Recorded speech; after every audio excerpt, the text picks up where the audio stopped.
Now the Porter family, who's hosting Nick Goodwin, Jeff Pulowski, and Carlson.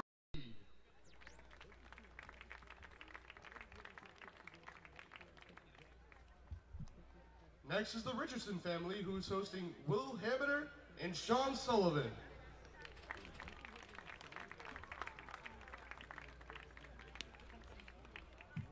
The Santoni family, who's hosting Kalai Harrison, Ethan O'Donnell, and Hunter Stokely. And last but not least, the Toby family, who's hosting Mac Dissetti.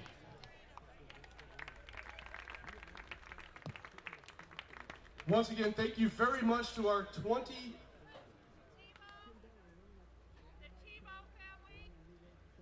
Tebow.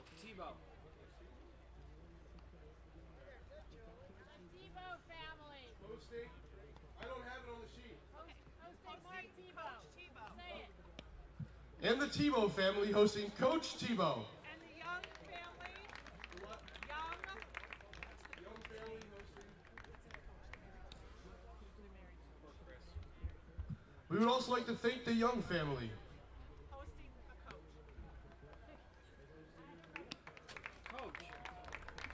It's your coach. It's not your fault.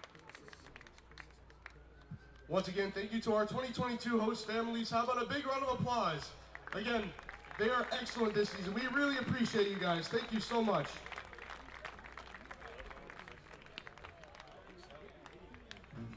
It's not your fault. Express yourself.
They have been CHNC members since 2017. Opportunities to meet people just like them and participate. The Harwich Mariners square off against the Chatham Anglers for the first of 2 games across the final 3 days of the regular season here at White House Field, as this de facto playoff series is set to decide who gets to be in the Cape Cod Baseball League playoffs here in 2022 and who has to be out. Good afternoon, folks. Good evening. My name's Tim Foley alongside my broadcast partner Devin Dobek. We're getting down to the wire here in the Cape Cod Baseball League season for 2022. Just 3 days remain here in the regular season. As mentioned, 2 of these games for the Harwich Mariners are going to be against the Chatham Anglers here at White House Field. Harwich currently sitting in 4th in the East Division as it currently stands with 36 points, just a single point ahead of the Chatham Anglers, who come into tonight's contest with 35 points, just on the outside looking in. Chatham's a team that's been in the basement all season long, but they're finally on the cusp of breaking through, and with a win here tonight, Chatham can jump the Harwich Mariners in the standings and take 4th place in the East Division. But of note, this game being played here at White House Field, Chatham on the road. Devin, I want to bring you into this conversation here. The Anglers are 3-12-5 on the road this season. They've not had their greatest run of luck whenever they are away from the confines of Veterans Field, but despite that figure, give me one reason not to overlook this Chatham Anglers squad here tonight. It took them over half a season to get a win on the road, and then they had some changes made to their lineup. They're 6-2-2 in their last 10 on an absolute tear, the second hottest team in the Cape Cod Baseball League behind just the Bourne Braves. And you also haven't beat them if you're Harwich. You're 2-0-2 against these Anglers. They sit in last place in the division. This is just the second game at White House between the 2 of the 3. So, I mean, you really have no reason to overlook them. They've given you the business all season long. Now it's your turn to react. As we get set to begin in just a few short moments, let's introduce the Chatham Anglers starting lineup as set by Tom Holliday. Batting leadoff, the shortstop, Marcus Brown. Batting second, the center fielder, Jake DeLeo. Batting third, the second baseman, Rock Riggio. Batting fourth, the right fielder, Will Butcher. Batting fifth, the designated hitter, Cooper Ingle. Batting sixth, the left fielder, Lyle Miller-Green. Batting seventh, the first baseman, Caden Grice. Batting eighth, the third baseman, Anthony Nunez. And batting ninth, the catcher, Caden Hobson. Starting pitcher here tonight for the Harwich Mariners, it's going to be Liam Sullivan. Sullivan, of course, out of Georgia, standing in at a gaudy 6'6". He is a tank out there on the mound. He's been a lockdown guy all season long for these Mariners. A 2-1 record, ERA sitting at 2.16. This is his 5th start. He's struck out 37 batters to just 7 walks. Tell me what you expect to see from Sullivan here today. We're going to know real quickly. He's a guy who likes to blow batters away with the strikeout. If he's not doing that, he's going to walk a lot of guys, work a lot of counts, and it will be a very quick outing for him. He's going to have his breaking ball working here tonight because he was bouncing it. We saw a little bit in his past couple outings. If he's able to locate it, he can give you a strong performance and take you on his back to victory. First pitch is going to be fouled back to the backstop by Marcus Brown, and the count's going to open at 0-1. Umpires for you here tonight down over at first base. It's going to be Jeff Kinney. Over at third, John Shaheen and Mike Rabideau going to be calling the balls and strikes behind home plate. Here's the 0-1 pitch from Sullivan. That's going to be popped up, back out of play. The count moves to 0-2 here. Harwich wearing their home cream jerseys with the Mariners reading across the front. Numerals and letters all in navy blue, wearing the red hats. Anglers, on the other hand, in their road blues with the gray pants. Here's the 0-2 pitch from Sullivan. Just going to miss down low. It's a 1-2 count now. Sullivan tried firing that one in there at 90 miles an hour. Just could not catch the strike zone. So Marcus Brown up to bat right now for the Anglers. Trying not to strike out. Here's the 1-2. He'll hit this one softly through the right side. Flip the bat toward the dugout. And he is on first base safely. The leadoff man is aboard for the Anglers. And that's got to feel good for them. They had just one hit last night in the 1-1 tie. It was a Rock Riggio home run. His 3rd over the past 4 days. He's been sensational. But to get a leadoff hit to start the first inning after how poorly your offense was last night in a big game that could have had you hurdle the Mariners last night, it's got to be great. Got to feel good for Marcus Brown in particular as well. 0 for 4 against Bourne last night in the tie, and then 0 for 4 the night prior against Falmouth. So 0 for 8 across his last 2 games, but he opens it up here at White House Field with a base hit. The first pitch is going to be fought off by Jake DeLeo, who will fall behind in the count, 0-1 to open up this at-bat. DeLeo on the season for the Anglers right now, batting .250. 4 doubles on the season, 4 home runs as well, tied for the second most among Anglers. It's an 0-1 count to him. That's going to be in for a called strike, and so it's an 0-2 count now. Sullivan working with a fastball, slider, and changeup in his arsenal here today. DeLeo steps back in. Brown still over on first. Sullivan comes set. He delivers.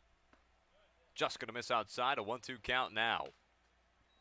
DeLeo, one of the 3 All-Stars for the Anglers in the lineup here tonight. They also have Lyle Miller-Green, who is the home run contest winner. So a lot of power amongst these bats. As you mentioned, DeLeo, the 4 home runs, also solid defensively. Going to put on a show in center field tonight.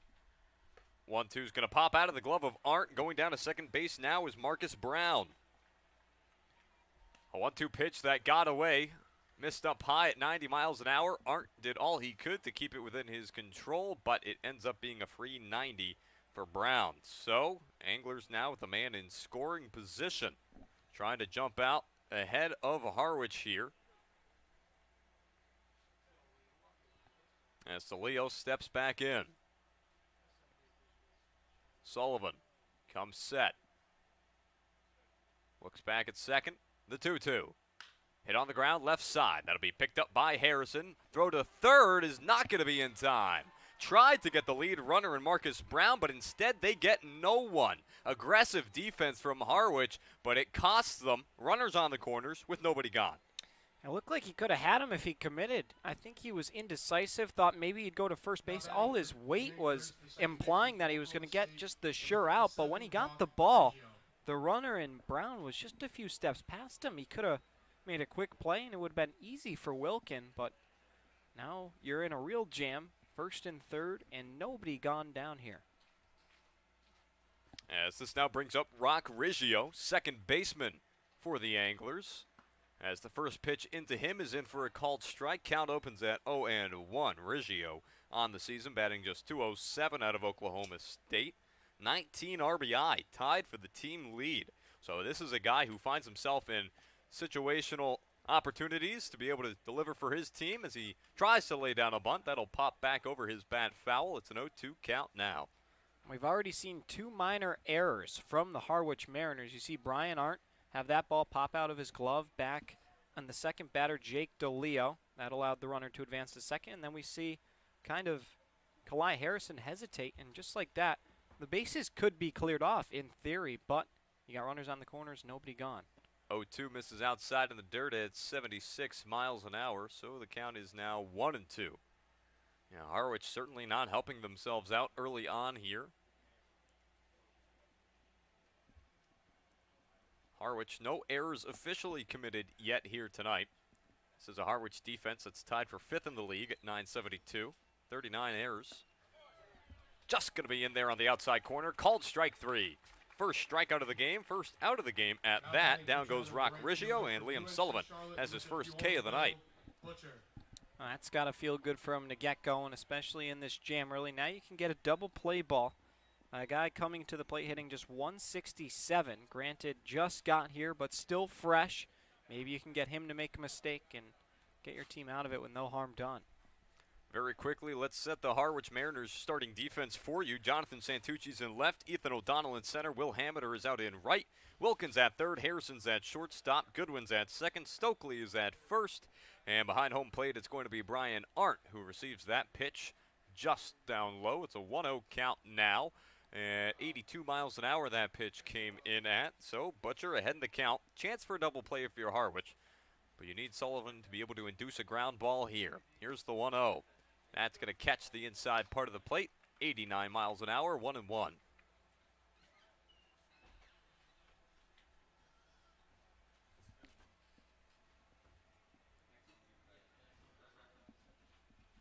Sullivan, this is not the only time he's faced off against Chatham this season. Has seen the Anglers one other time, as that's going to be fought off. It's a 1-2 count now with one gone. Last pitched 5 innings against Chatham back on July 2nd. Threw 78 pitches on that night, struck out 8 batters, only allowed the 1 earned run, 3 hits, didn't walk anybody, and ultimately a nice outing for him against an Anglers lineup that at the time really was laboring. I mean, one of the stories of the season for Chatham is that their offense has just been struggling through and through. So that one's going to be fought off once again. It's a 1-2 count still. But they have really turned it around since the arrival of Rusty Greer, their hitting coach. He's come an MLB veteran, played I think just shy of 10 seasons in the majors, and he comes and makes a huge impact. Chatham has no business being in the playoff race like they are, and that's all due to him. He's done a fantastic job turning around the offense. As it's a 1-2 count. Foul tip. We'll do it again. And how about this? I'm not sure how often you see this, but he looks like he's got the shades on in the batter's box, Will Butcher. How's that for style? As long as it gets the job done, I think Chatham will allow it. 1-2 count here to him. Sullivan comes set. And the pitch. Swing and a miss. Strike 3. Back-to-back strikeouts for Liam Sullivan. He's now been able to retire the last 2 batters. Marcus Brown and Jake DeLeo have been frozen on their bases over at third and first, respectively. And now a chance for Liam Sullivan to get out of the inning here if he can take down Cooper Ingle, somebody who has been having an excellent season against the Mariners this year. 5 for 12 ultimately on the season against Harwich, with 3 runs scored and an RBI. Chance for another RBI here against Harwich, as he'll take a first pitch that misses. Perhaps outside. It's a 1-0 count. Hitting just .255, but leads the league in walks. That's what makes him such an asset. He's got 27 of them. His on-base percentage above 400. The 1-0. And misses high and inside. It's a 2-0 count now. And some easy takes here. Or easier take just then, I should say. It's a nice pitch from Sullivan on the first one, but ultimately was unable to find the zone on it. So Sullivan in a hole here, trying to battle back. Brown on third, DeLeo on first. 0-0 game. Runner goes. Arndt, throw down to the bag, skips in the dirt. Harrison bobbles it for a moment. It's a rundown between first and second. They're going to see if they can't take care of Brown. Throw back to third is going to be airmailed beyond Wilkin. As designed by the Anglers, they cause chaos on the base paths, and they get the first run of the ball game. Marcus Brown scores 1-0 Chatham.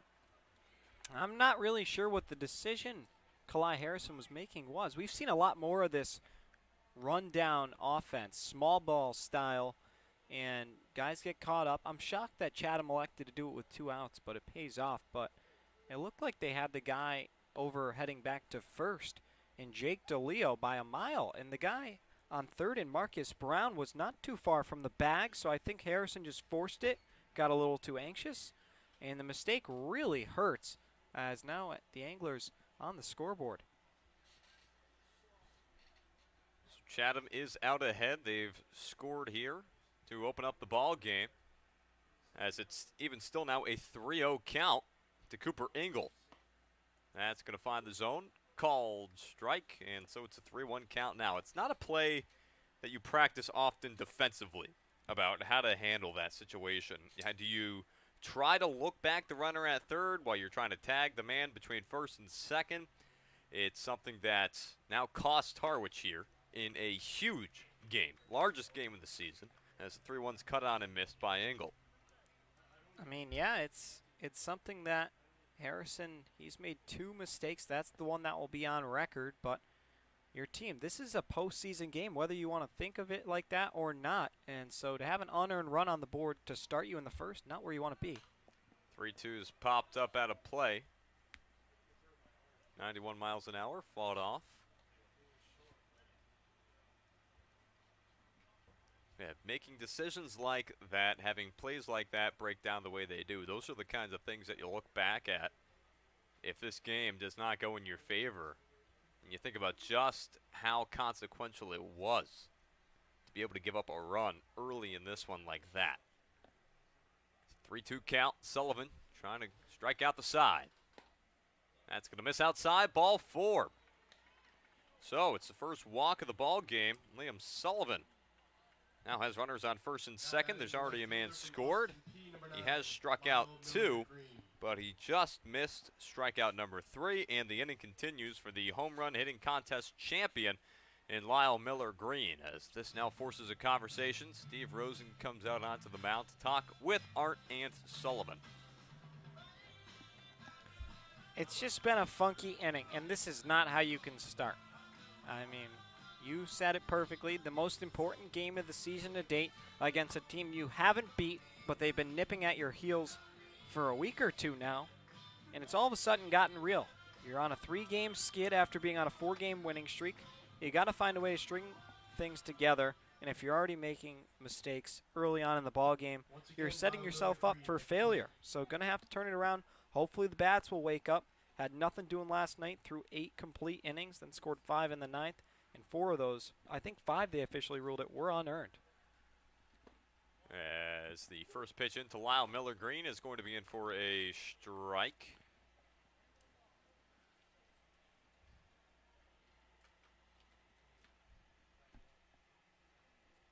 I think in that situation there, you're trying to run down the batter. You think to throw back to third. Your biggest priority should just be not compromising the defense whatsoever. Even if the man in between first and second is ultimately safe, you don't give up the run there. As it's an 0-2 count now to Lyle Miller Green. That's a great way to put it, Tim. I think you got to have that at the forefront of your mind. And Harrison, at the end of the day, he's been trying to get the lead runner, but that's almost been his kryptonite in the end. He's been trying to do it too aggressively. We saw it on the fielder's choice as it was eventually ruled, and then the error, going after that lead runner unnecessarily. And that's what ultimately allowed Chatham to pull that off, was that they had the man on first that they could expend. As Liam Sullivan steps off, and now they've got a man in a rundown. Let's see how they play it. Wilkin pass over to Goodwin, and they do get Jake DeLeo out between second and third. So the Mariners do catch a man in the base paths, but they do allow the first run of the ball game. It's 1-0 Chatham after the top of the first inning. We'll be back with the home half of the first on the other side. Don't go too far. You're listening to the Harwich Mariners YouTube network.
Welcome back inside White House Field. Tim Foley and Devin Dobick along with you. Let's introduce the Harwich Mariners starting lineup. Batting leadoff, the center fielder, Ethan O'Donnell.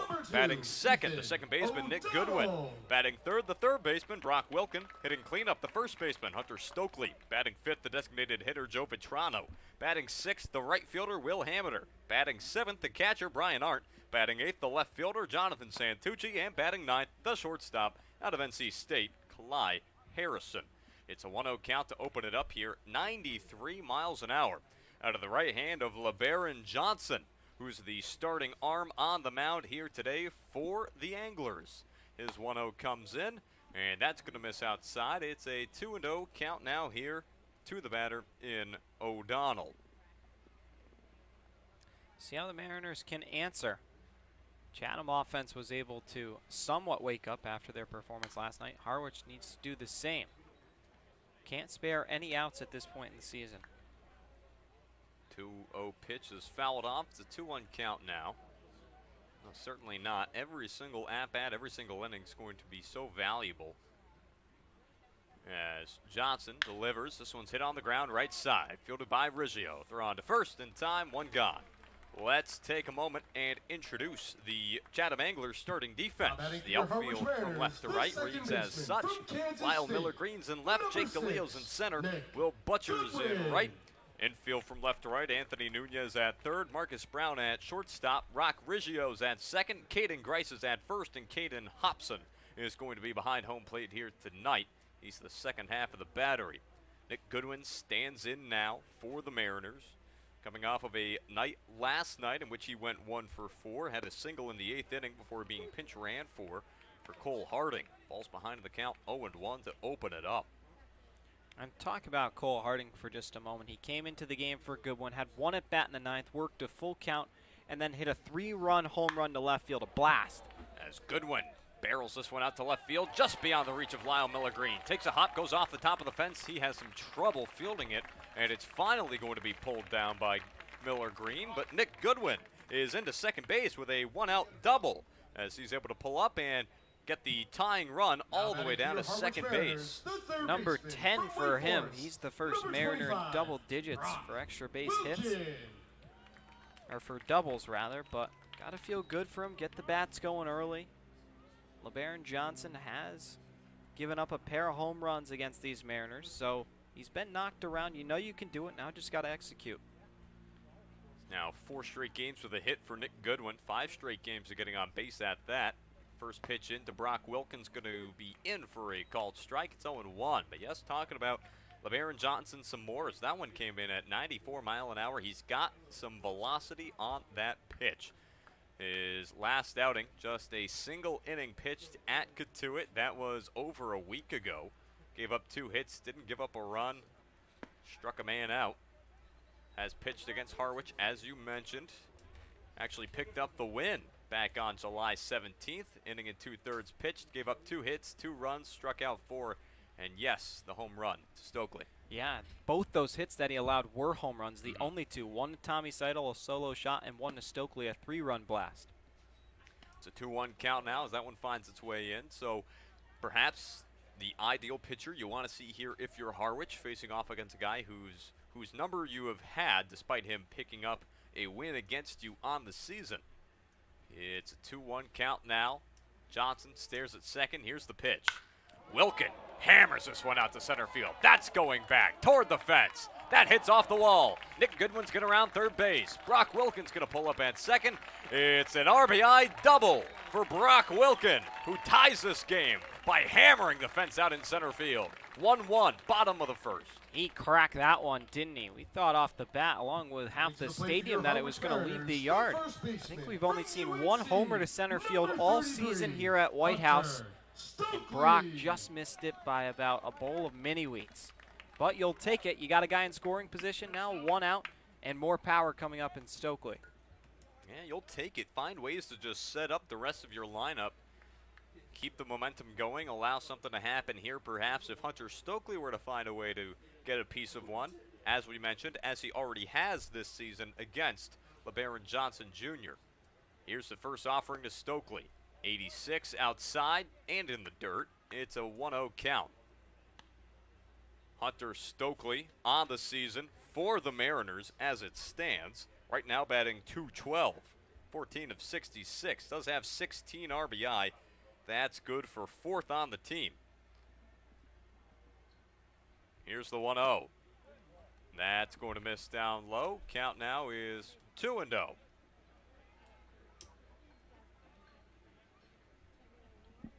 And you look across his last 10 games, Hunter Stokely, he's been really swinging a nice bat. 281 over his last 8, I should say. Yes, it's a 2-0. That's going to be in on the outside part of the plate for a 2-1 count, 94 miles an hour. He can bring it, but when he grooves one right in there, it's like Christmas for these hitters. They're able to catch up to that velocity. They're going to give the ball a ride. That's why this guy gives up a lot of loud contact. Stares back at Wilkin on second base. Here's the pitch. That's going to be hit right side. Glove down by Riggio. Throw on to second. They double him up. Brock Wilkin caught out on the base paths. He thought perhaps it was going to get through. And by the time Rock Riggio made the catch and threw it on to Marcus Brown, there was nothing Wilkin could do. No chance of getting back to the bag. So the Mariners are doubled up to end the inning just like that. But Brock Wilkin delivers an RBI double out to dead center field to be able to tie this game up at 1 apiece. That's now his 13th RBI on the season. We'll be back with the top of the second inning in just a moment. Don't go too far. You're listening to the Harwich Mariners YouTube network.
Welcome back inside White House Field. Tim Foley and Devin Dobick along with you as Lyle Miller Green steps into the batter's box for the second time tonight, although his first at-bat was incomplete as Jake DeLeo was caught out on a 1-5-4 pickoff from Liam Sullivan, and so Lyle Miller Green guaranteed a plate appearance here.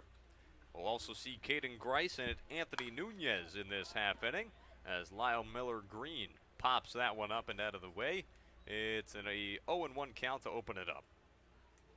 But how about it here as the regular season is coming to an end? Season ends on Tuesday, today being Sunday.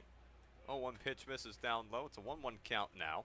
Mariners and Anglers, of course, locked in a heated, effectively playoff series here. Already the two sides have exchanged a run in the first inning for superiority and control over that fourth and final playoff spot in the East. But there's plenty on the line other than settling the East Division across these next 3 games. As it's a 1-2 count now. For sure. I mean, Orleans hasn't even locked up a spot yet. They're playing Brewster tonight. Brewster's trying to make a break for the division lead. They still got a game with the top-seeded YD, who's down a run now. The combinations and things that you can look at are endless. It's going to be really exciting. 1-2 is going to be popped up out of the way. It's a 1-2 count once again. Lands over in the Chatham bullpen. But, I mean, yeah, how about that? Just to start talking about the landscape of the league right now and how things look. The YD Red Sox are in a free fall right now. They have lost their past 5 games. They've been close to locking up the top seed in the East for quite some time now, but They just have not been able to put together a win. Again, the last 5 games they have lost, as that's going to be cut on and missed. Liam Sullivan at 90 miles an hour gets a fastball high in the zone and sit down Lyle Miller-Green. 3rd strikeout of the night for him, as Caden Grice comes up to bat. But the last win for the YD Red Sox, it was that 11-1 victory over Wareham back on Friday the 22nd before the All-Star break. They have not won since their All-Stars went over to Spillane Field and have since returned. It's been interesting to see the descent, as a 75-mile-an-hour off-speed pitch is going to miss inside. And then, yeah, you said it, Brewster's making a run for it for that top spot. Right now, they're set to face off against Orleans at 6:30, so in about 30 minutes. But YD's losing right now, and Brewster still has a game to play against the Red Sox, so as that one's fouled off, 1-0. If Brewster's trailing by just 2 points going into the final day of the regular season, when YD and Brewster play one another, Brewster will have a chance at the division title because they have the head-to-head tiebreaker over the Red Sox. I mean, it's just really exciting. We can't stress it enough. Whether you're battling for the top like it is in the West and the top of the East, or for the bottom, there's just endless possibilities up and down the board. It's going to be an exciting few days of baseball, but also a lot of ups, a lot of downs. There's going to be heartbreak for some people. Of course, likely to be one of these two teams, barring an Orleans just sell job the last 3 games. Not to mention the odd sequence of events that would need to occur for Orleans to miss the playoffs, as the 1-2 is going to miss and hop out of the glove of Brian Arndt, because you consider the fact that Harwich and Chatham are taking points away from one another across the next 3 games here. Orleans, of course, would have to lose out. And then what else you'd be looking at, too, with Harwich at 36 points. Chatham would have to win at least 2 out of the next 3 games. Harwich would need to get at least 3 points, as that's cut on and missed. Strike 3. 4 strikeouts now for Liam Sullivan, 2 to open up this frame, as Anthony Nunez will dig in next. So it'd be difficult for Orleans, I think, to miss the playoffs at this point, but it's possible should Harwich and Chatham somehow play out their schedules in a particular way. And that's the thing, it's so tough to know with how many, even still with just 3 games left, it's tough to get a read on every last scenario that can happen. As again, it is Nunez who stands in. It's a first pitch fastball that misses well high at 90 miles an hour. Nunez on the season for the Anglers right now, batting 147 out of Tampa. Just 5 of 34. He's struck out 15 times to just 9 walks. That's in for a called strike. It's a 1-1 count now. And then how about the West? As you mentioned that as well. That's quickly become a 3-horse race for the division.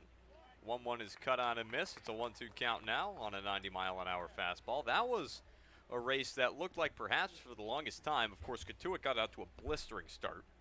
Then Hyannis crept up on him. And now Bourne is in the middle of that race, as the 1-2 is going to miss high. It's a 2-2. I mean, I've said it before, but Bourne, yeah, they're climbing. They're the hottest team in the Cape Cod Baseball League. They tied these Chatham Anglers last night. They swept the season series against the Mariners. They don't want to see them in any sort of championship series, I'll tell you that. As it's going to be a 3rd called strike. Down goes Anthony Nunez. Liam Sullivan strikes out the side, sends him back to the dugout, and brings Harwich up to bat in the bottom of the 2nd inning. It's still 1-1 here from White House Field. We'll be back on the other side. Don't go too far. You're listening to the Harwich Mariners YouTube network.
Welcome back inside White House Field. Tim Foley and Devin Dobick along with you for the bottom of the second inning.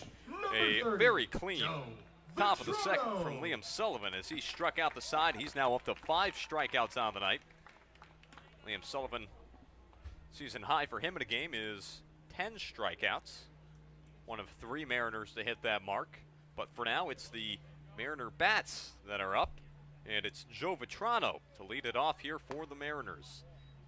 First pitch into him is going to miss for a ball. It's 1-0. Joe Vitrano, Will Hamiter, and Brian Arndt all due up in this half inning to take on LeBaron Johnson, who's back out there in his second half inning of work. Gave up the 2 doubles back-to-back after retiring Ethan O'Donnell. Double from Nick Goodwin and then an RBI double from Brock Wilkin to tie the game for Harwich. And so now with a shutdown inning from Sullivan, Mariners looking to jump out in front. It's a 1-1 count to Vitrano. Here's the pitch. That's going to miss outside, and it's 2-1 now. 95 miles an hour. Vitrano looking to bounce back. Went 0 for 4 yesterday. Grounded out to second 3 times. It was a slow go of it. Rolled over a lot of pitches. So we'll see if he's able to do some damage here. He's bumped down to the 5 spot now in the Harwich order. Misses outside. It's a 3-1 count. And that was coming off of a performance against Bourne in that 4-2 loss here at White House Field, where Vitrano actually had himself a nice game. Single in the first inning then against the Braves, and then a double in the 8th inning. As that's going to be popped up left side foul. Full count coming up here. But again, to talk about Bourne, talk about the landscape of the West. Mentioned it, 3-horse race for the top right now. Bourne's really come out of nowhere, and of course one of the other hotter teams, as you mentioned, in the league right now. 7-2-1 in their last 10 games. Harwich having dropped 2 straight to them, as that's going to miss low and inside. That pitch won't count. Joe Vitrano got something in his eye. He had to brush out. But the Wareham Gatemen, they have officially been eliminated as the playoff field in the West has been settled. Falmouth with a win last night, locking up a playoff berth. 3-2 pitch is fouled off. It's a 3-2 count once again. Now it's just all about seeding, and it's still up for grabs between 3 teams. And you said something in the break. I think Bourne and Hyannis face off in the last game of the season. So how about that? The final day of the regular season could have 2 matchups to decide each division. As the 3-2 misses down about the feet, Joe Vitrano, the leadoff man, is on with a full count walk. Alabama, number 36, Will. Yes, Bourne and Hyannis will face off at Doran Park, final day of the regular season, and then Brewster and YD are set to square off against the Firebirds, or pardon, against one another over at Red Wilson Field. That'll be on Tuesday. But if Brewster wins tonight and YD does not, then it will be entirely to each within each team's control whether or not they win the division. As that one's going to miss outside. It's a 1-0 count. 96 miles an hour. We have not seen velocity like this all season long. LeBaron Johnson Jr. is hurling the ball here tonight. I think only one more time we've seen it up that high. It was at McKeon Park. Hyannis reliever was touching 97, I believe. Or maybe it was here. It might have been here because he got lifted early, but he was pumping the gun. His name escapes me right now. I'll have to find it. Either which way, Mariners are set to travel to McKeon Park. That'll be tomorrow night, as the 1-0 is in for a called strike at 94 miles an hour. 1-1 count now.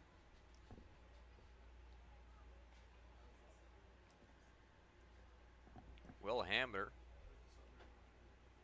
one of the hottest Mariners in the lineup as it stands right now. Throw back to first. Vitrano is safe. Hamiter across his last 5 games, batting .471. 8 of 17, 3 runs scored, 2 RBI. Nobody's been hotter than him as of late for Harwich. As that one's going to be hit out toward left center field, pushed the opposite way. That's going to get down. Joe Vitrano passes second base. He pulls for third. They're going to wave him home. Joe Vitrano, get on your horse. Comes across the score. The Mariners have grabbed the 2-1 lead. An RBI double for Will Hamiter puts Harwich out in front. 2-1 in the bottom of the second inning. And I don't know what more it's going to take to get this guy to the top of the lineup. He's been unbelievable. Reached base 3 times yesterday. Had a pair of hits and also was hit by a pitch. He's on second here. Gives his team the lead. And Will Hamiter, I mean, you've got Ethan O'Donnell who's been doing great, but when you got a bat this hot, it wouldn't hurt to maybe take a gamble if you can afford it. If you're able to win this game, it wouldn't hurt to test him out ahead of a potential postseason run at the top of the order. And in all fairness, too, to Ethan O'Donnell, across his past 8 games, O'Donnell batting .387. So he's also been really hot. I mean, I agree with you, however. Hamiter obviously proving himself here immensely as of late. This is the kind of problem you want to have if you're a Harwich late in the season. You want to have 2 guys who are coming in and just all of a sudden popping off, having immense impacts whenever they find themselves in spots where they are able to produce and do damage. And so this now brings in Brian Art as the meeting on the mound breaks up now. Number 11, Brian. Even Kalai Harrison's been giving you just about a hit a ball game at this point. I love that in the 9 spot though for Harrison. Gets on for the top of the order. A speedy guy, can move around the base paths. Works out really well. First pitch skips in the dirt in front of home plate. In fact, kicked up grass. Brian Hart stares at it as it goes by as Will Hamiter advances down to third base. A free 90 for him, and the Mariners have a man right over at third base trying to push this lead. And Johnson has allowed 3 hits, all doubles. Mariners have been knocking him around. We don't expect him to have a long outing, a bullpen day for Chatham, but it will be interesting how quickly Tom Holliday is to give him a hook here. We'll see if he gets to see the lineup a second time through. Struggling already, as you've put it, the first time through here. He's allowed 4 out of the first 6 batters, I should say, to get on base. And yeah, 3 hits, a walk, all 3 of those hits being doubles.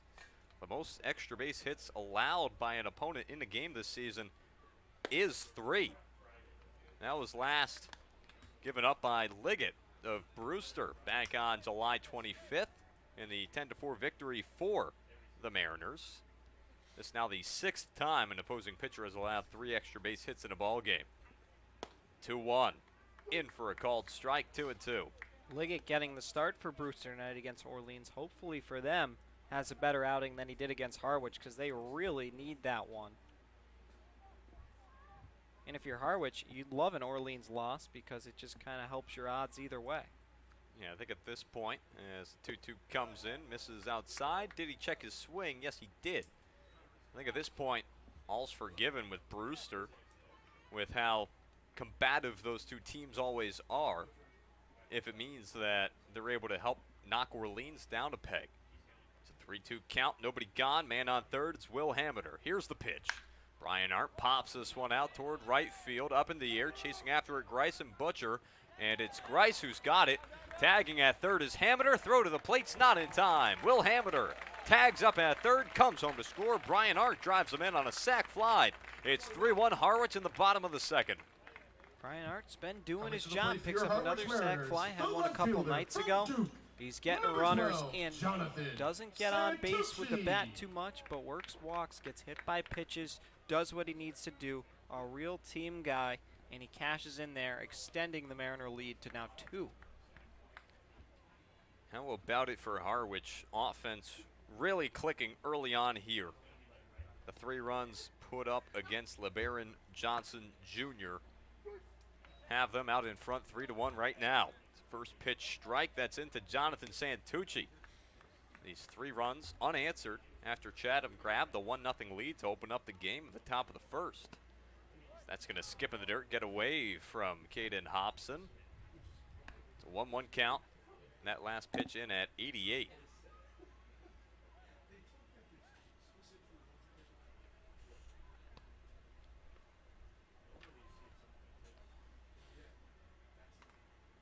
A 1-1 to Santucci. In for a called strike. It's a 1-2 count now. 96. Santucci hasn't had his bat in the lineup in a few days. Had a pinch hit last night, made the final out of the game against Brewster, but hasn't started in a little bit of time. As the 1-2 ends up missing for a ball, it's a 2-2 count now here. And it has been some time for Santucci, as you've put it, Devin. Last time he actually started the game was back here at home on Friday the 22nd against Orleans in that 9-4 win, when 0 for 3 with a walk and a run scored. He's worked a full count here. LeBaron Johnson looking for his first strikeout of the night. Foul tip back into the mitt. Hobson holds on. Strikeout number 1 for Johnson as Santucci goes down. There's now 2 gone in the inning. The shortstop from NC State, number 35, Kalai Harrison. And if you're Johnson, got to find a way to get Harrison here. This could be his last batter. I'd like to get the 2 complete out of him before they flip the lineup card, because he really can get whacked around when he goes through the same order once again, which he's on the verge of doing. He got the leadoff hitter and O'Donnell on deck. First pitch into Kalai Harrison's in for a strike, and the count's 0-1. 97 on that last pitch. There is an arm warming up in the Chatham bullpen as it stands. As the 0-1 comes in, that's going to miss for a ball. It's a 1-1 count now.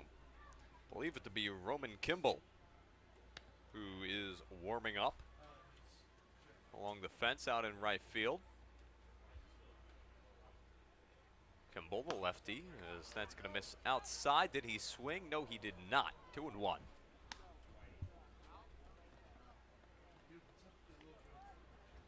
Harrison trying to extend this inning, get it back to the top of the order. As you mentioned, Devin O'Donnell is on deck. Grounded out to second in his last at-bat. 2-1. Harrison checks his swing. That misses low and inside. It's a 3-1 count now. So here you go. If you're Harrison, do your job and find a way to stay on the bases. He's been caught stealing a number of times over the past several days. Picked off of the base paths. Doesn't help your team at all if you can get on, but then get yourself off. 3-1 misses low and outside. So ball 4. Second walk of the inning from LeBaron Johnson, as this now sets up the top of the order with a man on base. But there are 2 gone in the inning here. Have to be careful if you're Harwich. And yes, you said it, Devin. Harrison, and really the Mariners as a whole as of late, have been freestyling on the base paths. They've been a bit loose with their play in between the bags. See how Harwich decides to play this here with Harrison over on first. Johnson Jr. delivers the first pitch. Runner goes for second. Swing and a miss. Throw down to the bag is going to not get there in time. Marcus Brown comes across to make the grab, but it was over in between first and second base. Easy for Harrison to slide past it, and so there's a man now on second. And Johnson was not worried about Harrison at all. Not even a glimpse over there. Harrison was able to time him well, get a great jump, and the slightest bit of hesitation from Hobson allowed him to slide in there, pick up a stolen bag. That one's going to get away from Hobson. Down to the third is Harrison. So now the Mariners back in business once again. Chance here for Harrison perhaps to come home to score if Chatham isn't careful. Seen a couple of advancements on wild pitches here tonight. One just then. Hamiter, of course, got over to third base on a wild pitch, then brought in on a sac fly by Brian Arndt. Of course, you're out of outs if you're Harwich. You need O'Donnell to be able to barrel something here, or perhaps see if Johnson's able to control the pitch, as that's going to be hit softly on the ground right side. Picked up by Riggio. Throw on to first is in time, and the inning ends. The Mariners leave a man stranded over at third base, but they do scratch across 2 more. They now lead it 3-1 as we head to the top of the third inning. We'll be back. You're listening to the Harwich Mariners YouTube Network.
It's the top of the third inning. It's the 9, 1, and 2 hitters due up here for the Chatham Anglers.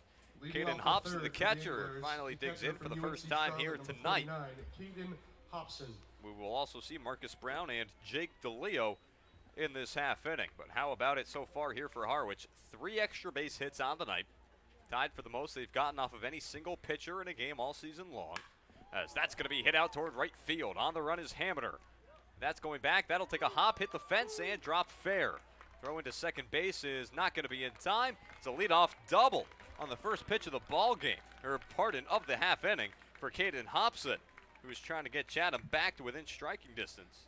Back to the top of the Just order, his the first shortstop hit, from too. Oklahoma He's State, 0 for number 9. 62, Just got Marcus here, a native Brown. of Redlands, California. And he rips that one down the line. Really nice piece of hitting. And I was going to say, Liam Sullivan in the dugout for a little longer than he probably would have liked. It's kind of give and take. Your offense scoring runs, but at the same time, he's cooling off. And you got to see how he comes out here. That leadoff double in front of the top of the order, not ideal for Harwich. Here's the first pitch to Brown, who shows bunt, pops it up. And that's going to land back on the concourse here at White House Field. Plenty of fans trying to call attention to the ball as it landed back in the concourse area. It's an 0-1 count to open it up here to Marcus Brown.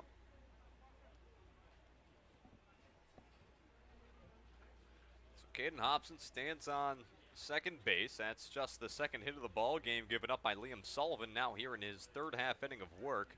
Struck out the side in the second inning as the 0-1 misses high, 79 miles an hour. It's a 1-1 count. Last man who got a hit was Marcus Brown. Ended up coming all the way around to score. He's the one run for Chatham so far here tonight. Here's the 1-1. Swing and a miss. Tight inside pitch that Brown could not lay off of. 1-2. The good news for Sullivan is he loves to get the strikeouts. And when you get runners in scoring position, pitching coaches love strikeouts. Get them to strand where they are. Don't allow them to be moved over, advanced, anywhere. So if Sullivan can get a punchy here, that would be huge. The lefty stares in at the lefty. Here's the pitch. Swing and a miss. He got him to reach outside. 80 miles an hour. 6th strikeout of the night for Liam Sullivan. One gone in the inning. Outside, a bit of an understatement. I mean, that ball was way off the plate. Started on maybe the outside corner. We'll give Brown the benefit of the doubt and just tailed all the way into the right-handed batter's box. Great pitch from Sullivan. He added 3 to waste, so threw one off the plate. Got Brown. That's a great first out. So this now brings up Jake DeLeo, 0 for 1 on the night. Reached on a fielder's choice in his last at-bat. First pitch into him is going to be in for a called strike at 88. Fastball finds the zone. It's 0-1. He reached on that interesting defensive play made by Kalai Harrison over at shortstop. Decided to try and throw down to third to catch Marcus Brown, the lead runner at the time. But instead did not get Brown, allowed runners to be on the corners, and that set up Chatham to press their advantage and bring a runner home. The 0-1 is popped up out into right. Will Haminer charges in on it, makes the grab. 2 gone. Now batting the second really nice play by Haminer there. Looked for a second like he might have a chance to Riggio. fall in. We saw that happen to the benefit of the Mariners against Brewster. Hunter Stokely dropped one in. Those are the kind of things that just deflate pitchers and defenses. Things that should be routine outs that are just out of the range of the fielders. And luckily the Mariners are able to escape with that out number 2. Still a runner on second though. Got to get out of it. So the man in the box is Rock Riggio. Swings and misses at the first pitch. Gets away from Arndt. Going down to third now is Caden Hobson. He'll advance no problem. The count does open at 0-1. And Art saying something there. Saying maybe a foul tip, but it won't be ruled that way. So says the home plate umpire. Art was appealing for one. That's why he didn't really hustle to get the ball after it was on the ground.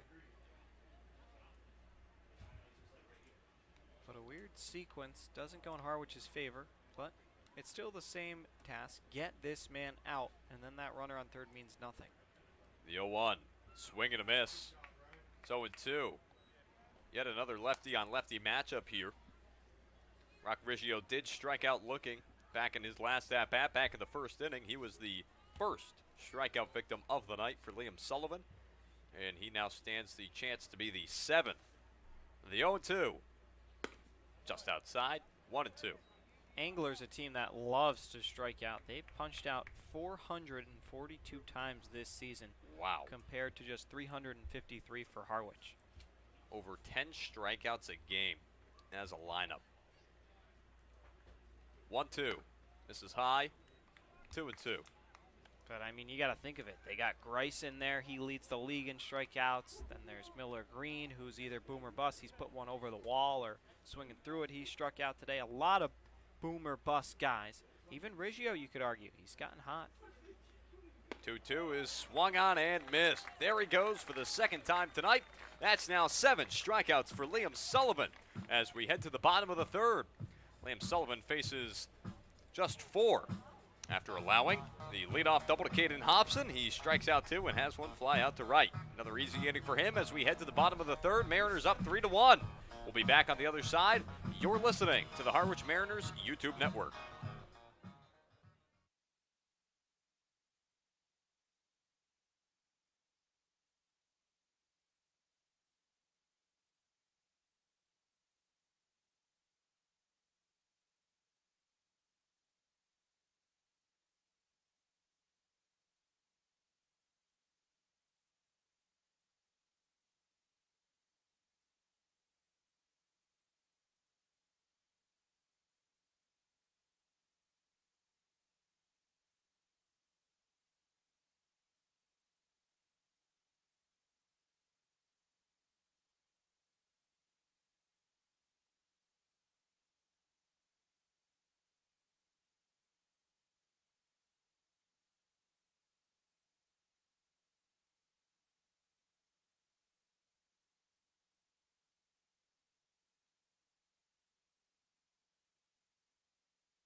Bottom of the third inning, Leading off the bottom as of the third it's going to for your be Harwich Mariners, the 2, the 3, second 4 baseman hitters from due up Kansas here City, for Harwich. number 6, Nick Goodwin, Brock Wilkin, Goodwin. and Hunter Stokely.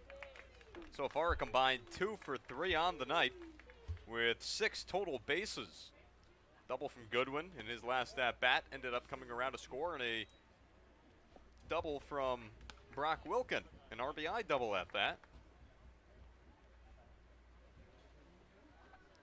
Although, of course, as you'll recall, that first inning ended on a line out from Hunter Stokely in which Brock Wilkin was then doubled up thereafter over at second base on a nice catch made by Rock Riggio. It's now a 2-0 count as LeBaron Johnson Jr. is back out for his third inning so far here. Harwich has gotten 3 doubles off of him. They've worked 2 walks. They've also scored 3 times. As that's swung on and missed. It's a 2-1 count now. Trying to get as much baseball out of every last pitcher you possibly can at this point in the season, as there's not much time left here. Just 3 games, today included. 2-1, foul it off, 2-2. Yeah, milk 'em until there's nothing left. Johnson, a guy who's been here for quite some time in Chatham. And despite his rocky outing thus far, Tom Holliday sticking with him. We'll see how it fares for him. Right at the heart of the order, too. A bit of an interesting decision. 2-2 pitch. Hit on the ground left side. That's going to get through. Just under the glove of Anthony Nunez. It's a leadoff single for Nick Goodwin. 2 for 2 on the night. Really nice. Sticks Coming the to bat plate for out. Not Harwich great Mariners, contact, the but third locates baseman it from well. Wake Forest, Right number between that 25, 5-6 gap on the left side. Leadoff runner being on is so crucial for Harwich. Now just find ways to move them over. And you got a lot of big power bats coming up to do that. That is now Nick Goodwin's team-leading 10th multi-hit game of the season. Tied with Tommy Seidel for the most 2-hit games on the campaign. Seidel, a guy who's been out of the lineup these past few nights. His first pitch comes into Brock Wilkin, fought off. Count opens at 0-1.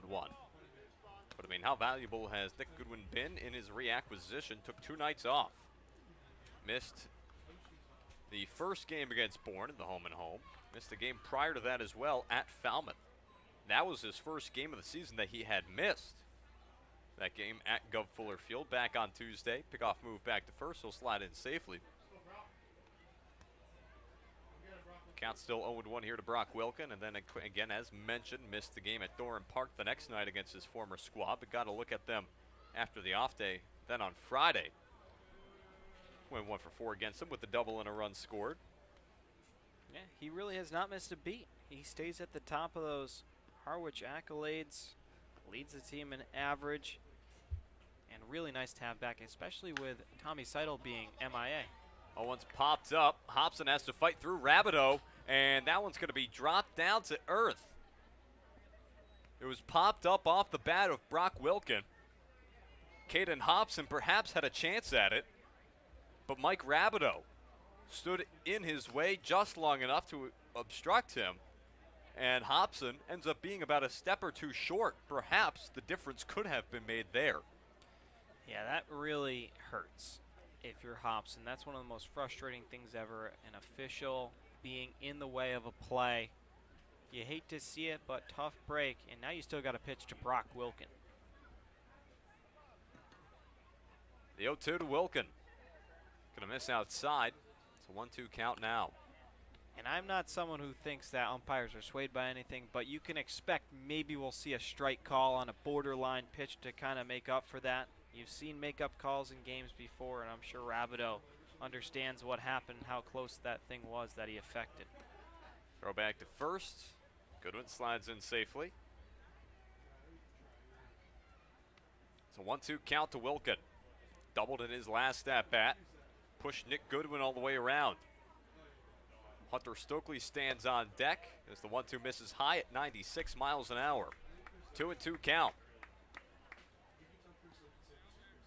And the arm warming in the bullpen for the Anglers is Carlos Ray, as they are getting ready to bring him in a minute if LeBaron Johnson cannot deal with Wilkin. I think perhaps even still. As the 2-2 misses low, it's a 3-2 count now. You got a lefty and Stokely on deck as well. Lefty in the pen. Kind of makes sense that he might come in within the next few pitches, but we will only see. Throw back to first, slides in safely. 3-2 count still here. You have to think that this likely is the final batter then. With that in mind, the lefty on lefty matchup, chance perhaps to get 2 on a ground ball, depending on how this plays out here with Wilkin, if you have Stokely up with Goodwin on first. But instead, it's going to be 2 on with nobody gone, as the full count pitch misses down low, put Brock Wilkin over on first base. Nick Goodwin's now down to second. Hunter Stokely comes up to bat. And there is going to be a conversation on the mound. It's more than that. It's going to be a pitching change. So the day is done for LeBaron Johnson as we get set to bring Carlos Ray into the ball game. We'll introduce him in a moment, as well as recap the day for Johnson on the other side. For now, we head to a break.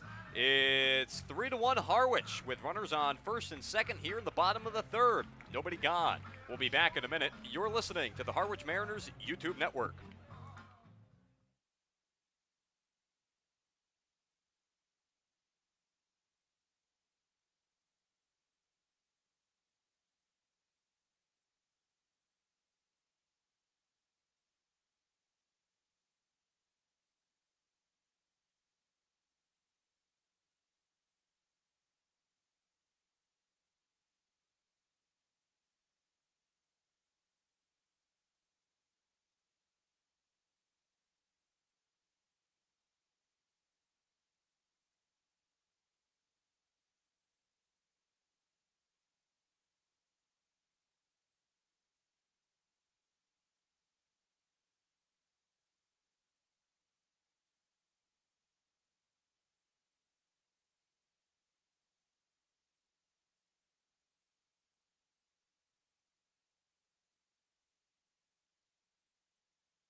Stokely.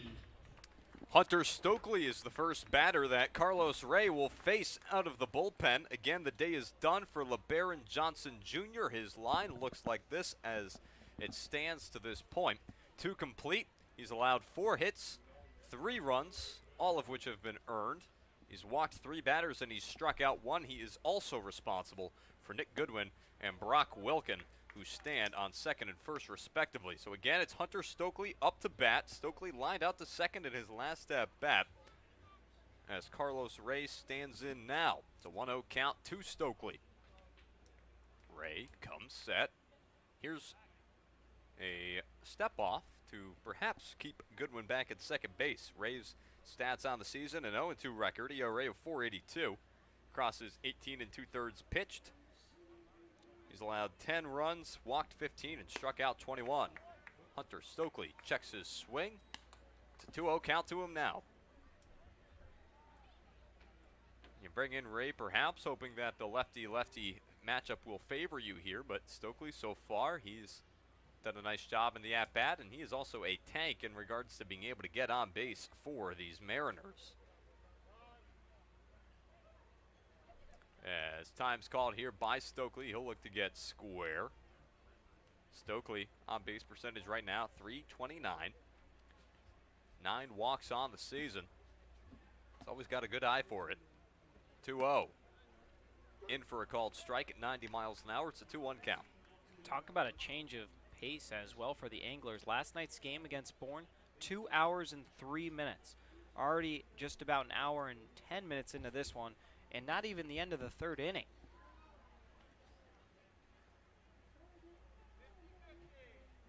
Two-one pitch from Ray. Misses outside. It's 3-1, and I think part of what has to lend itself to that is the playoff atmosphere, that this draws. I mean, it's a great crowd here tonight. Wouldn't be surprised to learn it's the largest of the season. Plenty of fans out in the outfield, fans filling the grandstands on either side as Hunter Stokely works a 5-pitch walk. Bases are now loaded with nobody gone for Joe Vetrano. This is the pressure that Harwich needed to apply. Kind of reminds me like a snake. Now you got to squeeze your opponent. Don't let them get out of this situation. Get ahead while you can. Run it up.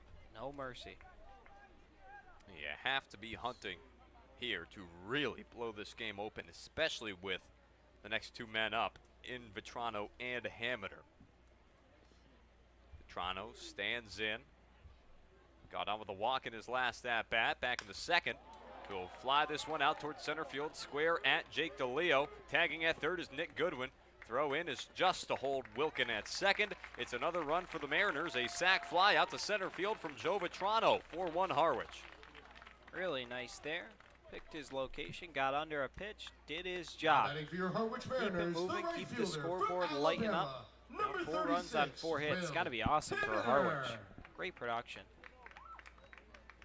First RBI of the night for Joe Vetrano, a man who has been batting in plenty of runs this season for the Mariners. Leads the league right now with now 26.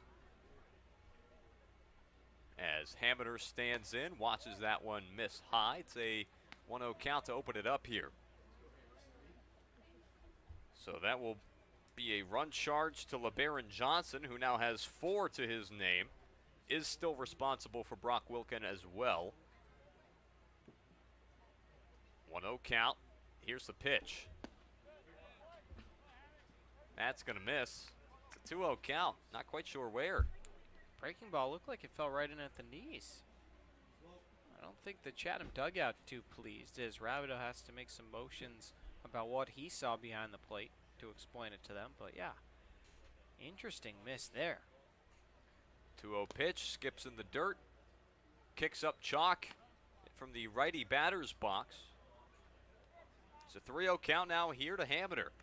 And another huge play that I've already started to overlook, I just went back to it, is the pop fly that landed in foul territory to Brock Wilkin, allowed him to walk, and that forced Goodwin over to third. That's already the sac fly that scored, and now Wilkin in scoring position. This inning far from over, just 1 out. 3-0 misses high and outside. And just like that, the base is loaded once again. All three who are on base right now each got on with a base on balls. Wilkin up to third, Stokely down to second, and Hammeter is over to first base. That's the fifth walk of the game here for the Mariners. 3 here in the third, 2 in the second. Harwich has been having their fun here against the Anglers so far. 4-1 the lead right now as it stands. Mariners against the East at home on the season. 6-2-2. As much of a struggle it has been for Harwich against the East on the road, having just a 1-8-3 record against the East when away from White House Field. That 6-2-2 mark, the success that they've had against their division, huge here when you look at the fact that both games against the Anglers across the past, they're the last 3 games of the season, are here at White House Field, as Brian Arndt is faced with a 1-0 count as a spider has infiltrated the press box here, it would appear. And it looks like that has now just been dealt with.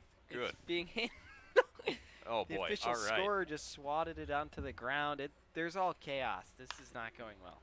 It's a 1-0 pitch that's going to be fouled off. It's a 1-1 count now. I am not a fan of spiders, and so if that thing finds its way over to me, you may have to call the rest of the game by yourself. Our producer isn't either, as she's a little late to the ball and strike call because she's hiding from the spider. It's a 1-1 count, 1 gone. Here's the pitch.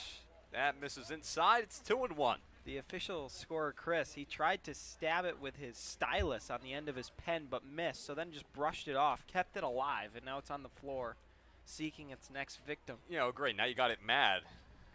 That's just what I want to hear. Oh, he stepped on it. That's breaking. It's breaking news. He stepped on the spider. 2-1s hit back foul. It's a 2-2 count now, 91 miles an hour. Harwich has only struck out once in this ball game. This is the 16th batter of the game for Harwich in Brian Arndt, who hit a sac fly over to the first baseman in Caden Grice down the right field line in his last at-bat to bring around Will Hammeter. The 2-2. Popped up foul. We'll do it again. Santucci on deck. Harrison thereafter. This bottom third of the lineup. Collective 0 for 2. Again, the sac fly. Santucci struck out swinging, and then Harrison got on with a walkout as far as third. Did not come around to score. Bases are juiced here for Arndt. 2-2 misses high, and now the count's juiced as well. Nowhere to put Arndt. And again, only one man has been struck out tonight. That's Santucci, who stands on deck. And it was just once. Harwich has had excellent plate discipline here tonight. And they're looking to draw a walk here, perhaps more, trying to bring across some more runs. They lead at 4-1 in the bottom of the third inning. It's a 3-2 count. Carlos Ray in a bit of a bind. Here's the pitch. This one's going to be smacked back up the middle. That's going to get down a base hit. Brock Wilkins in from third. Everybody moves up a station. It's 5-1 Harwich. It's got to feel good for Arndt. Really needed a hit. He's been struggling all year long. Came in hitting just 173.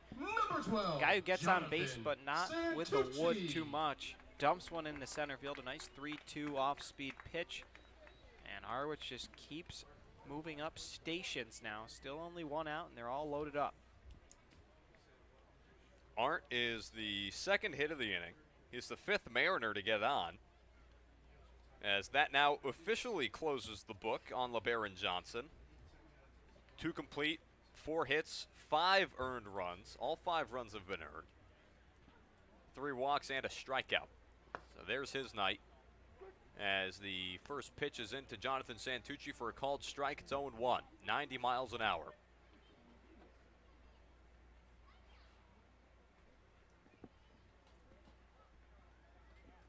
The 0-1 pitch. Hit foul over the third base dugout. 0-2 now. Santucci struck out in his last at-bat. Struck out in a pinch hitting stint last night.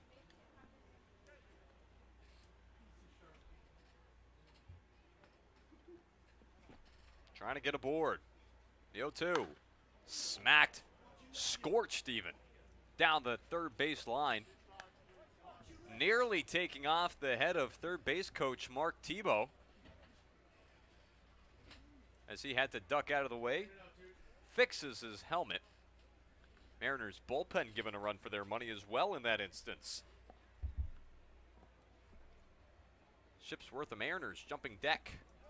Santucci tries to check his swing. He did. It's a 1-2 count now. Close there. Tough angle to make that judgment for Shaheen. Santucci, lucky to have another life here. Let's see if he can cash in. Still plenty of work to be done here in the inning.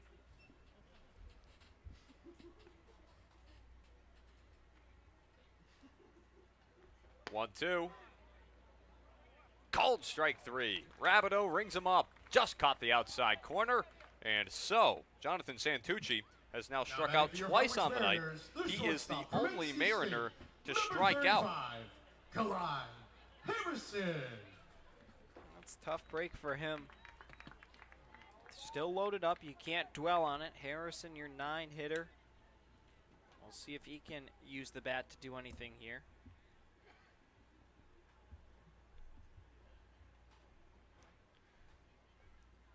You do still have the bases loaded here.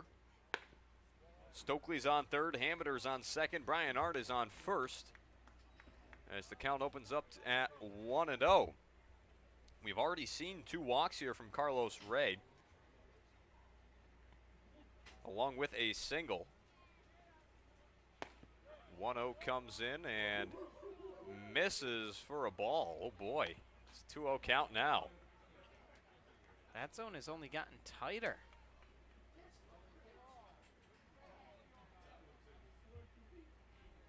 Big hitters count, though, at 2-0.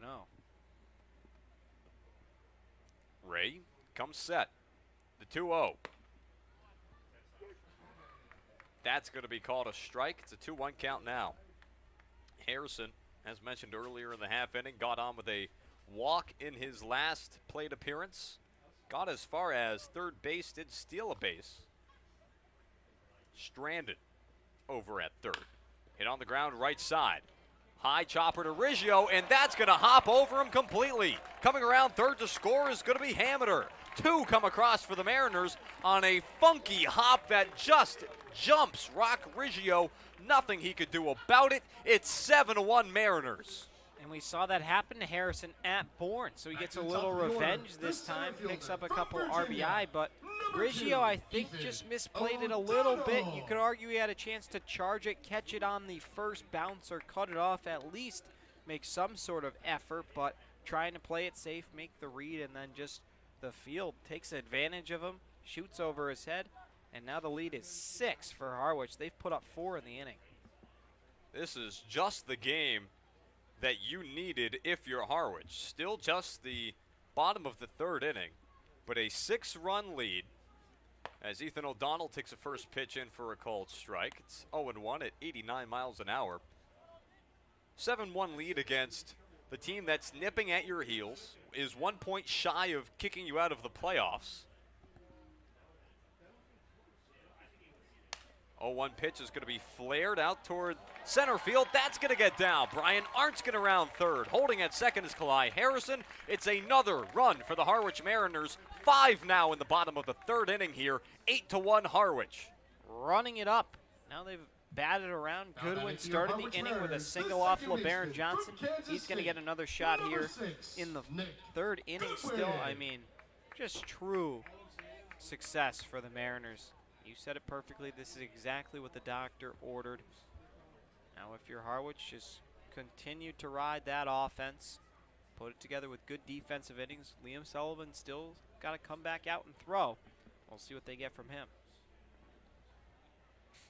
As the 0-1, or pardon, should be a fresh count here to Nick Goodwin. It's now an 0-1 count.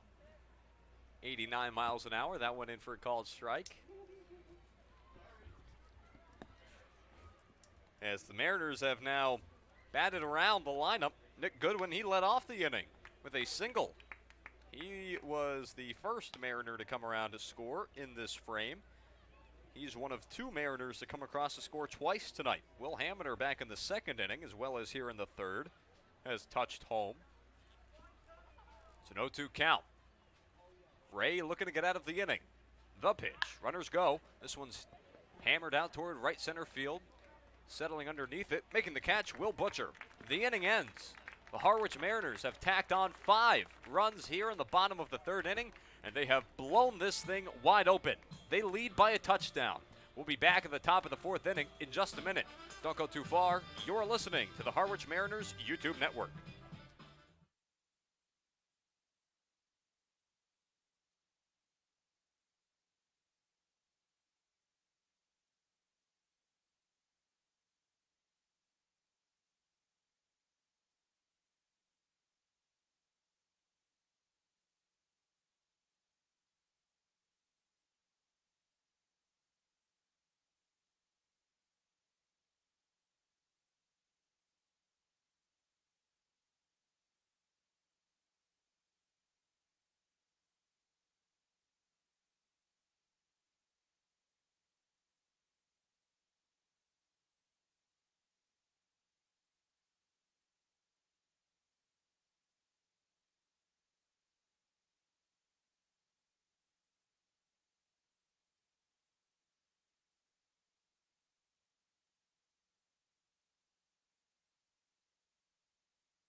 Welcome back inside White House Field. An 8-1 lead for the Harwich Mariners here tonight over the Chatham Anglers as we head to the middle 3 innings. To take you through it, my broadcast partner, Devin Dobik. Devin.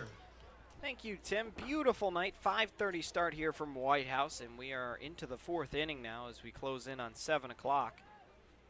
The story of the day has been the Mariner offense. 8 runs on 7 hits, and Liam Sullivan's been nothing shy of great on the mound. He's got 7 strikeouts back out there for his 4th inning. 7 of the 9 outs recorded for the Anglers have been by Liam Sullivan's strikeouts. This is the guy that can be trusted as a starting pitcher in a starting role, and he has really pitched like it tonight. Count is even at 1-1 to Will Butcher, who's struck out. He was the 2nd strikeout victim of Liam Sullivan. He'll be followed by Cooper Engel and Lyle Miller Green, who are trying to avenge the hole that Harwich has put up a 5-run 3rd inning to really blow this thing open. 1-1. Misses inside to make it 2-1. And I see that Butcher is now ditched to the shades. He was sporting them back in the 1st inning when he came up to bat, but has since disposed of them. That one swung on a miss to even it up at 2-2, and something's got to change for the Anglers. Hopefully that will be it, because they are in quite the hole right now, and in a game that maybe they thought they were going to run away with after sloppy defense in the 1st from Harwich. They were able to get an unearned run, and all seemed to be hunky-dory, and then the Mariners really responded well as this is lifted off to the left. Foul, and we'll stay at 2-2.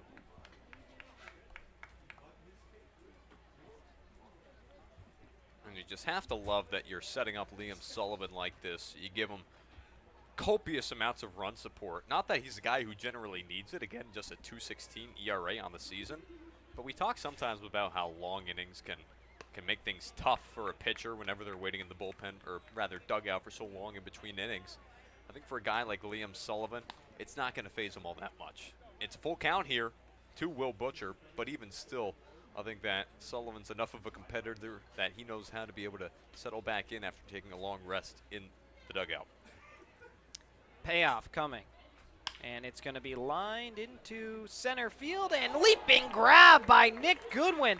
A sinking line drive. He tracked it wonderfully and is able to come down with it for out number 1. What a play from the All-Star that time. The DH from Clemson, number 37, you have to time Cooper that Ingle. absolutely perfectly if you're Nick Goodwin. You jump too early, and then you're going to come back down at the wrong time. You jump too late, that thing's going to sail over your head. He was able to catch that just as he was reaching the peak of his jump, as he was working his way back. Such an impressive read and jump from Goodwin.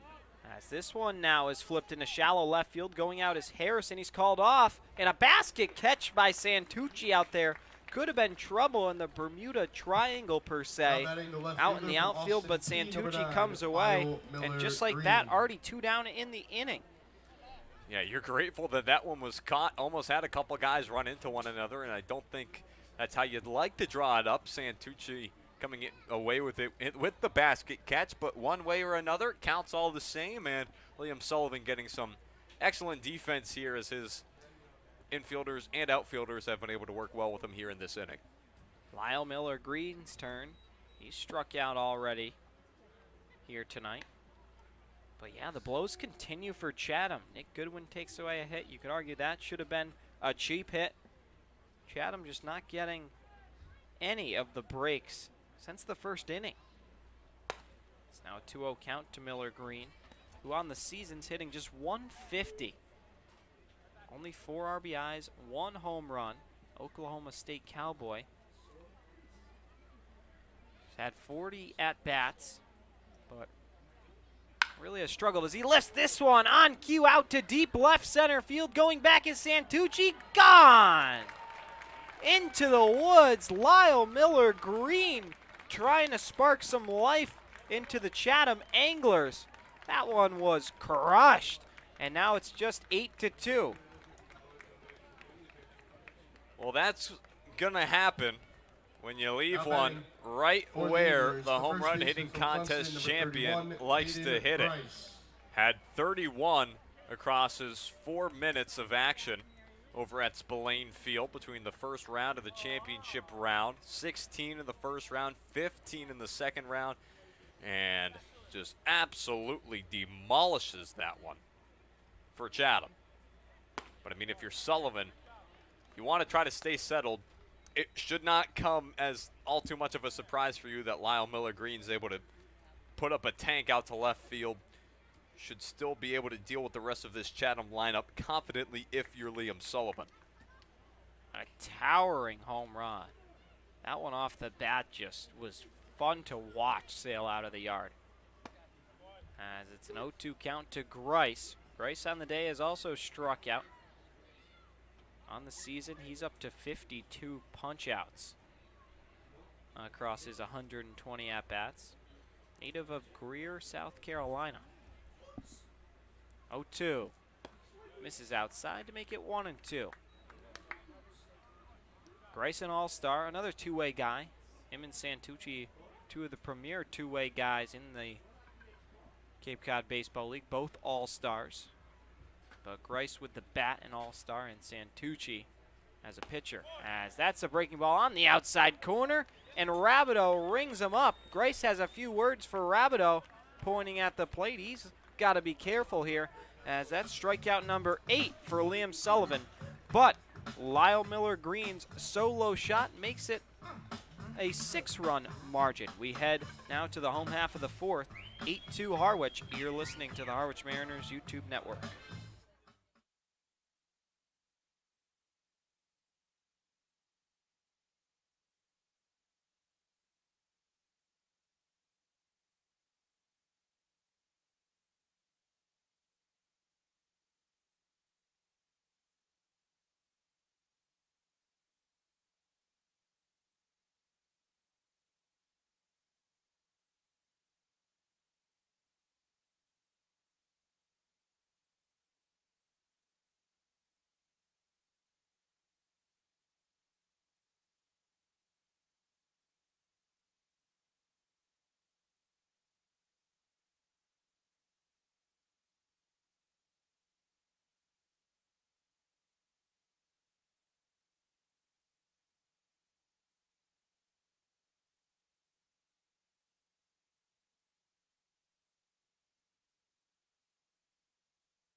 The third baseman from Wake Forest, number 25, Brock Wilkin.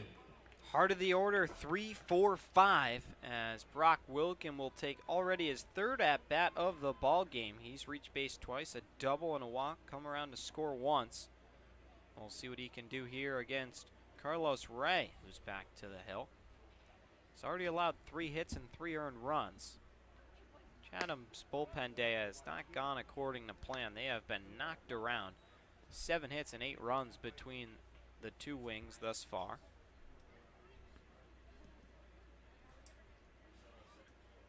1-0 is going to be in there at the knees to make it a 1-1 count.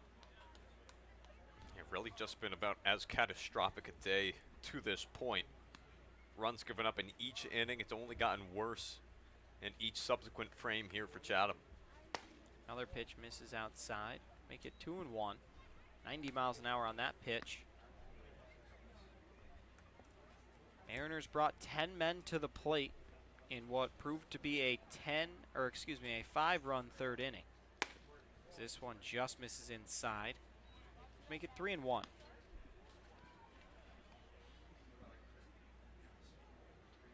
Wilkins already picked up his 13th RBI of the season here tonight. He's also scored once. And this one runs inside. He draws another walk. On base for the 3rd time today. And the Mariners' walks leaders extends it from 16 to 18 now. That's a ball club Harwich high. Mariners, the first baseman from UNC. You really just love to see that from Wilkin, a guy who's Stokely, able to really get a good read on the ball. Knows exactly how to take a pitch. Last season with Harwich, 25 walks to his 36 strikeouts. Not quite at the ratio he was last year. This year, 16, now 18 walks to 31 strikeouts, but even still leads the club. It's been a huge part of the offense in that regard as well. It's 1-0 count to Stokely.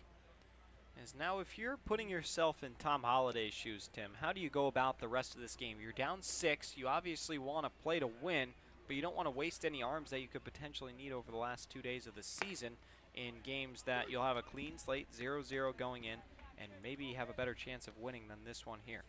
Yeah, I'll tell you what, I'm not going to act like I have a good answer for that because I don't think there is a good answer for that. Chatham's in quite the hole right now, down by 6. You have to just hope that your arms are going to be able to take care of you here, as that one's going to be, I believe, a check swing fouled off the bat of Stokely. So it's a 1-2 count now. You just have to hope that your arms are going to be able to settle in, go through the bullpen day as you were anticipating, and hope that your offense is just able to click because there's not much else you can do. I don't think there's any single chess move or any set of chess moves you can make, bringing in a right guy or two to be able to make up this deficit right now. Stokely grounds this one over to Grice at first. He goes to second. It hits Wilkin. So the play will not be made. It skitters into left field. Wilkin was going down for the slide and got hit with the baseball. He appears to be okay. Not even a flinch out of him. And so Stokely's able to reach. We'll see how that is ruled. Now batting for your Harwich Mariners. Honestly, that'll probably be a fielder's choice. Number 30, But, I mean, Joe Vitrano. In the meantime, that's why I wear a helmet if you're Brock Wilkin. But things just continue to go from bad to worse if you're Chatham. That should have been at least getting the lead runner and Brock Wilkin, but just a misfire ends up putting Harwich in an advantageous spot. 2 on, a man in scoring position, nobody gone. Already up by 6. Chance for more here. And to talk about pitching for the Chatham Anglers, Ben Hampton pitched last night, the first complete game since 2017 of 9 innings. He was sensational, allowed just 4 hits, excuse me, and shut down the Bourne Braves to just 1 run en route to stealing a point for his team. But you'd obviously prefer that here in a divisional matchup. He'll take points wherever you can get, but Bourne, one of the best teams, the only team that's hotter than you in baseball. Hampton, if he comes against Harwich tonight, it could be a whole different story, as it's going to be a 2-1. And I would be shocked if after a complete game performance he came back and pitched at all in the rest of the regular season. You got a matchup with Harwich on August 2nd, and I think that would be too soon for him to return. It just seems like it on a timetable. As this one is grounded over to second. Riggio can't pick it. It's into center field. Brock Wilkin is in to score. Down to third is Hunter Stokely. And it's another run for Harwich. 9-2 Mariners and runners at the corners with nobody gone. A run in every single inning for now Harwich for Mariners, Harwich. the right fielder As from Chatham Alabama, just number can't 36, seem to get out of their own way right now. Mariner. It looks like that's, we'll see what that's ultimately ruled. Looks like it's going to be ruled a hit, but even still, just the one error on the board officially, but how many mental errors have we seen from Chatham in this game? This is the Chatham team from the first half of the season, the team that was just the bad news bears of the Cape Cod Baseball League. They have not shown any flashes of how they've been one of the most up-and-coming teams heading into the playoff race. Does not look like a team that's fighting for its playoff lives right now. Will Hammeter digs in. He's reached base twice, once with a double, once with a walk. Came around to score both times. That's a 1-1 count to him. Nobody gone. Stokely's at third. Vetrano at first. Wilkins already come in. It's a 9-2 Mariner lead. Their season high run total is 11. They are just 2 off that here through just 3+ innings. And their season high hit total, I believe, to be 14, maybe 15. I'll have to confirm that for me, Tim, but back against Falmouth, they really were hitting the ball well. They've got 8 already through just 3+. Yeah, it was 15 against Falmouth back at Gov Fuller Field. That 11-7 win. 2-1 is going to be on the outside corner. That evens it up at 2-2. But I mean, the walks here have really just equally hurt Chatham. You've given up, so far to this point in the ball game, 6 walks. 5 of those batters who have gotten on with walks have come across the score. Hammeter is going to go down swinging. First time he's been set down tonight. And just the second strikeout now for Carlos Ray. Now batting for your Harwich Mariners, the catcher from UNC Wilmington, number 11, Brian Arndt, what a game he's had here tonight. Arndt is 1 for 1. He's also had a sac fly, in which turned into an RBI. For Arndt, 2 RBIs on the night. That brings his season total up to 5. Also has scored, so been a factor in 3 of the Harwich 9 runs out of that 7th spot. He's ahead in the count 1-0.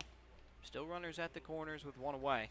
So a chance to pick up RBI number 3, which would be a season high for him in a ball game, just 90 feet away in Stokely. This one misses down low, makes it 2-0. Arndt's first 2 RBI came on a base hit, his first as a Harwich Mariner back on July 9th at Lowell Park in Katuitt. But since then, they've been few and far between. He has really pulled his weight here tonight. Big reason that Harwich is in the spot they're in the driver's seat. 2-1 count now to the UNC Wilmington product.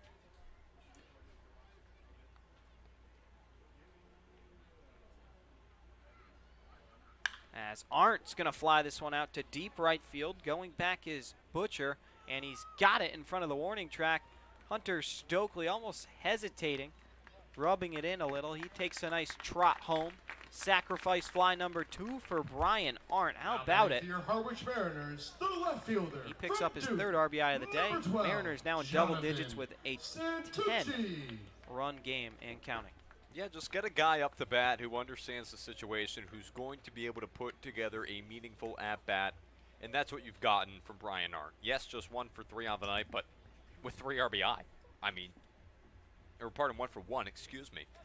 Just really impressive to see what Arndt has been able to put together here tonight, again, with the 3 RBI.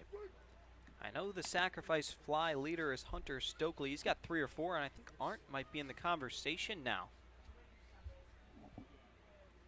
with the night he has put together for the Mariners. 3 RBI, season high for him. Ties his collegiate high as well at 3. Had that back at, or against Tosin, back on April 16th, this past spring. as 1-1 to Santucci is going to be chopped foul. And now he's going to have to protect. It's a 1-2 count here with 2 away.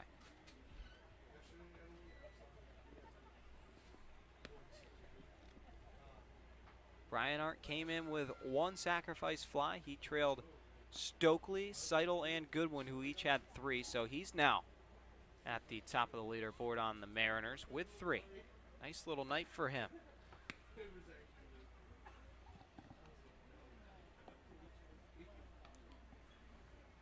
1 ball, 2 strikes. Santucci trying to avoid his 3rd strikeout, and he's not going to be able to do so as he goes around, and that's strike 3. So, the Mariners tack on 2 more. They've scored in all 4 innings. It's a 10-2 lead here in a huge regular season game. We head now to inning number 5. Mariners lead by 8. You're listening to the Harwich Mariners YouTube Network.